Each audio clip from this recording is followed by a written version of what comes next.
So how many of you were raised, perhaps like me, where in your family, maybe there was some split mentalities around money? How many of you know what I'm talking about? You know, like maybe mom had a certain way of thinking and dad had a certain way of thinking. So how many of you guys know who my dad is? My mom and dad got married when they were like 22 years old. My dad flunked out of college, right, as a speech and communication major, which is pretty awesome, considering he's like one of the greatest motivational and real estate training speakers ever, right? And his mindset, because his mentor, this is what his mentor said to him. You want to make a lot of money? Go buy a Rolls Royce, go get a big fancy watch, and go get a really expensive car and a really expensive house, and you will be motivated like crazy, and you will go do whatever it takes to be successful. And guess what my dad did? He went up in a big fancy car, big watch, Rolls Royce, the whole 9 yards, and every day he was like this, holy shit, I gotta make money. My mom, on the other hand, grew up in an environment with a few more kids. My grandfather, my mom's mom, passed away when she was very young, and she immediately had to go to work at like 14 years old. By the time she was 16, she was working at Disneyland as a Mouseketeer, Orange County, California, and she's doing great, but all of her money went back into the family. So she would work only to basically have no, for herself, benefit from it. So in her mind, every cookie in the cookie jar mattered. You should be very mindful with every single dollar. Imagine growing up in that house. This one is like, it's not how much money, you just need to make sure there's at least one cookie in the cookie jar, and we can divide it up 6 ways. And my dad's like, we should start a cookie factory and finance the entire thing. Well, no surprise, that relationship did not last long, right? My dad actually ended up marrying somebody who was ridiculously financially savvy, and I think she's somewhere inside the room.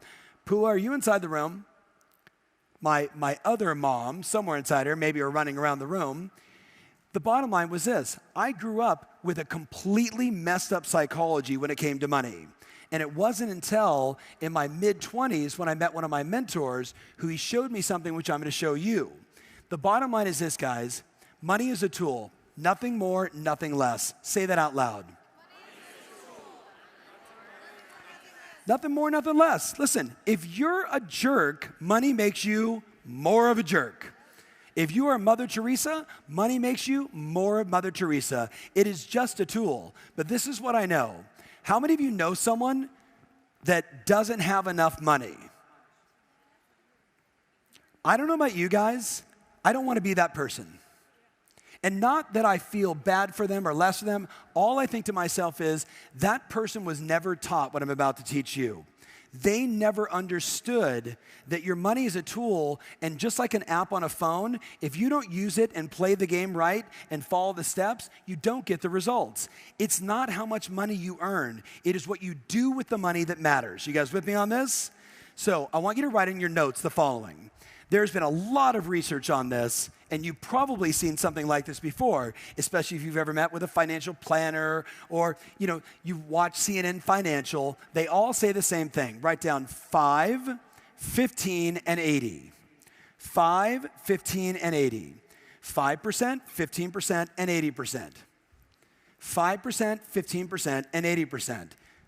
And as all the studies show, it says 5% of the planet are basically generational wealth.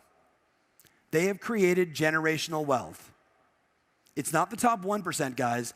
Somebody who is worth $5 million, who has paid off their home, and when they pass on, they transfer all that wealth over. That's generational wealth. You with me on this?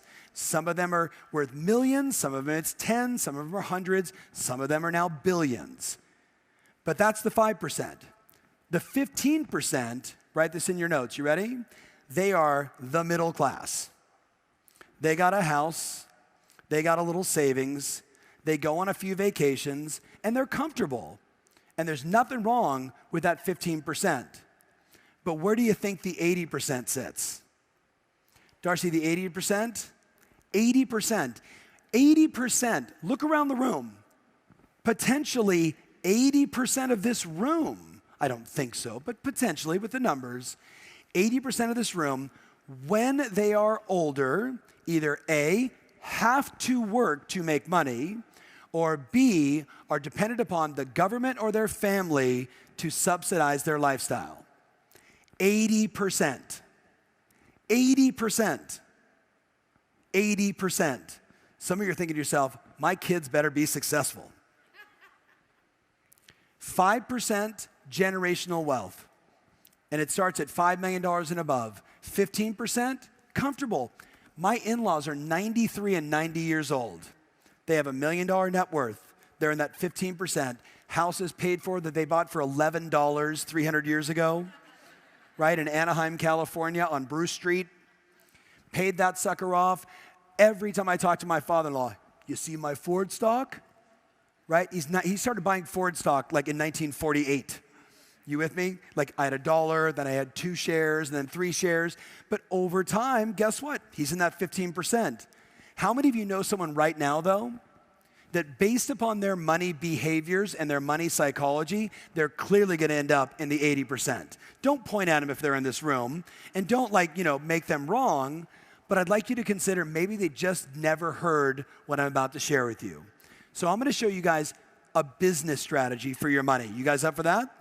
A business strategy. I'm not going to tell you what to invest in. That's not my role. I'm going to show you ideas of what the very best people do. I'm going to put it up on the big screen, which means the team's going to keep it here the whole time, and you're going to take detailed, copious notes. So here's the first thing I want to show you. This is what 80% of real estate professionals do. 80% of real estate professionals, they get a commission check, and that check goes into their personal account. Their personal account. 80%. They get a check and it goes into their personal account. They go home and maybe they say, here, honey, or here, I'm by myself, and I put it in my account, but this personal account is not an LLC, an S Corp, a limited partnership. It's not a corporation, it's a personal thing. Now, I'm not going to ask you to raise your hands if that's you, but I am going to say this to you. I would like to thank you for paying lots in taxes. Thank you very much. I really appreciate you overpaying what you should be paying. Keep up the good work. So what's rule number 1? Should I have a corporation? Yes or yes? Yes or yes? So check this out, guys. If you answered this, don't feel bad. I will teach this stuff at conferences, and I'm blown away by 10 people in the room, 10,000 people in the room, the number of people that go, yeah, I thought about doing that, but I don't know, which one do I pick? I'm no expert. Here's what you do. You call your accountant and say, I think I need to get incorporated. Which do you recommend based on where I live, what country, what state, etc. But rule number 1 is no one leaves this conference in 30 days if you are not incorporated and you don't own your business, and now your checks come to blankety blank LLC, not you personally, because now you get all the tax advantages. Yes or no, guys? But I got to tell you, this is what the 80% does, and this is clearly bad. Let me show you what the 15% do. I want you to draw this out. I want you to imagine a world where, and by the way, did you guys notice the subtle little difference? This one says check. This one says checks. Because people that get checks understand the following. I get the check, it goes directly into my business account, right? I get it wired in from escrow. I don't get physical checks anymore. The money just gets transferred over. You with me? Oh, my escrow company, my title company, blah, blah, blah, won't do it. Great, get the physical check. But it goes into a business account, which means now, as you can see, I'm going to have 4 different accounts at my bank. 4 different accounts at my bank. I'm going to have my business account. I'm going to have my tax account, 3 accounts.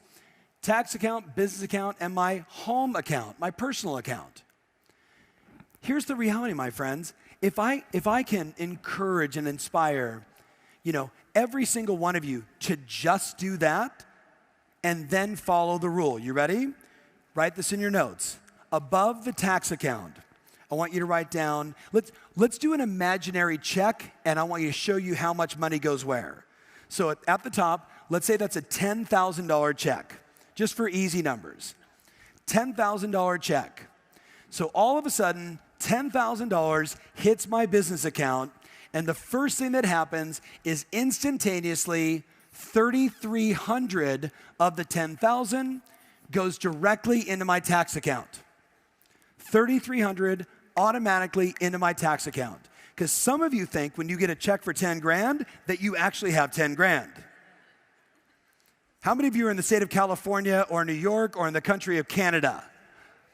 You get a check for 10 grand and you're lucky if you get 4,500.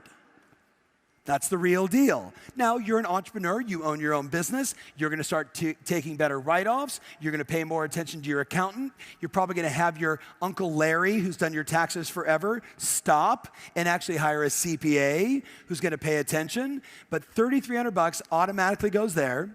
Then, 3,300 or less goes into your business account. And this is where I run my business.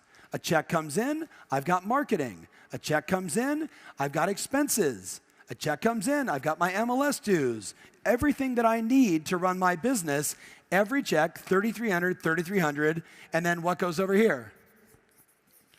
$3,400 to my home. Now it sounds like you might need a home budget. What do you guys think? Because many times, what do? We get a check, and we just start spending the money. By the way, if you look at this, the very first one, this is the cardinal sin. This is what poor people do. They get a check and they just start spending. Who knows someone like that? Say aye. Matter of fact, the bigger the check, the more they start spending. And they never think about debt reduction because they'll do that later. Because I've worked so hard, and this was such a challenging transaction, and that's why I'm going to overindulge and overspend on myself, and we know the financial roller coaster you're actually putting yourself through. This, my friends, is what the people do that take care of their money. They know Uncle Sam or Revenue Canada or Mexico, they're taking their money no matter what. So when I come in, that check comes in, I don't say to myself, I get it all. It automatically goes there, I leave a piece here, and the balance goes here. Make sense? So tell your buddy, are you gonna do this, yes or no? Yes or no? Now here's what I know. Look up here, guys. The number of clients that have done this, and then I see them a year later and they go, I have $15,000 in my savings account, I've never had that, but more importantly, I've paid all my taxes. Like I'm on time and I have money inside my business account and it's the end of the year and my accountant said I need to take a dividend, so I'm getting a big chunk of change at the end of the year. This is awesome.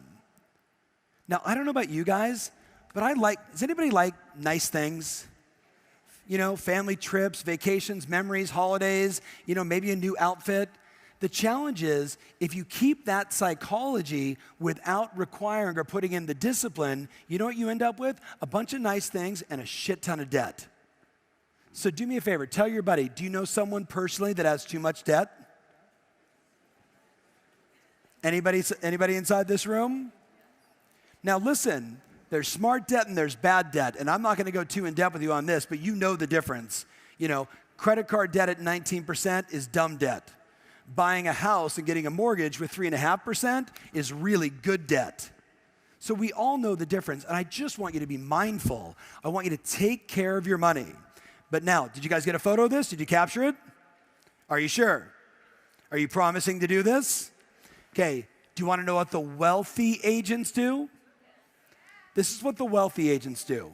It's a little more complex. It's a little more complex. I would get it up on the big screen over there, guys, and take a photo of it. But more importantly, I want you to draw the whole thing out in your notes. Draw the whole thing out in your notes. This is what the wealthy do. This is the stuff that no one taught me, saw until Bill Mitchell pulled me aside and said, what do you do with your money? And I'm like, I don't know, I just get the check and I throw it inside my account and I spend it like crazy and I never have any cash and I'm always in trouble. Draw this out. So play a game with me. You get a $10,000 check. The $10,000 check goes to what account? To what account? And 33% of it goes automatically where? To my tax account, because I don't really have 10,000. I really have 6,000 and change. That's the real deal. So 3,300 automatically here. Then I take another 3,300 over here or less, because I don't know your business expenses. But by the way, guys, your marketing cost should be no more than 10% of your expected gross revenue. Your marketing cost should be no more than 10% of your expected gross revenue. So a percentage of that 3,300 is going to go for your direct mail and your marketing and your email and your Zillow leads and your Facebook ads and the prints and the brochures and everything else. But no more than 10%. No more than 10%. Got it? Because you're incorporated now, your car and a piece of your house and all kinds of other things get written off into or from this account, so we like that. But you might also have inside there, ready guys? A virtual assistant, an assistant. Well, where is that person going to be paid from? You got a check for 10 grand. You didn't actually get 10 grand. You got 6,700. 3,300 goes inside here. Now I can pay my assistant. It starts to work like clockwork. You with me? But you can see this is where it gets interesting. Some people call this other account your investment account. I like to think of it as my financial hub. It's where the money comes in and then it gets divided again. Now, I'm not a financial planner, nor do I, even attempt to be, but I'm giving you just an example of what that extra $3,400 could go towards. So maybe you need, because you do 2 deals a month, you're like, I need $4,000 a month to come into the home expenses, so I'm going to take, $2,000 of my 3,300 or the 3,400. Where does the rest go? Do you have a retirement account? Do you put money in the stock market or in bonds or whatever you believe in, 401k? Do you have an account where you just put cash to buy real estate? Why not, on every check, take 5% of every check, put it into an account called cash for real estate? And you just watch that sucker grow like crazy over time, 2 years, and all of a sudden you're like, I got $185,000 in cash sitting inside that account. I should go buy a duplex. I should go buy a fourplex. I now have the money to go do these deals. Retirement account, real estate cash account. I use this because I did it with my kids, a 529B account, which is a college fund. Cash account. Since we did real estate cash, why don't we call this the fun account? The fun account. I'm going to go spend this money on stupid stuff and throw it away later and not care. Or I'm going to take this money and I'm going to use it for vacations and holidays. What action are you going to take in the next 30 days around this conversation? There's no more information. That's it. Tell your buddy, what actions are you going to take in the next 30 days? Do it right now.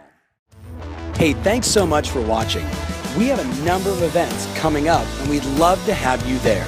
Visit tomferry.com/events and reserve your spot today.